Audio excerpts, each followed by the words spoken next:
अव्याहतमहाभाग्यं त्वमेवाक्षोभ्यविक्रमः समन्वयश्च वेदानाम् अविरोधस्त्वमेव हि निःश्रेयसपदप्राप्तिं साधनं फलमेव च श्रीमन्त्रराजराज्ञी च श्रीविद्याक्षेमकारिणी श्रीबीजजपसन्तुष्टा ऐं ह्रीं श्रीं बीजपालिकां प्रपत्तिमार्गसुलभां विष्णुप्रथमकिङ्करी क्लीङ्कारार्थसवित्री च सौमङ्गल्याधिदेवता श्रीषोडशाक्षरी विद्या श्रीयन्त्रपुरवासिनी सर्वमङ्गलमाङ्गल्ये शिवे सर्वार्थसाधिके शरण्ये त्र्यम्बके देवी नारायणि नमोऽस्तुते।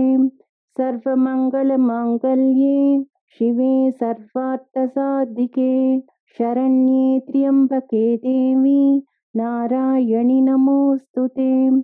पुनः पुनर्नमस्तेऽस्तु साष्टाङ्गं मयुतं पुनः।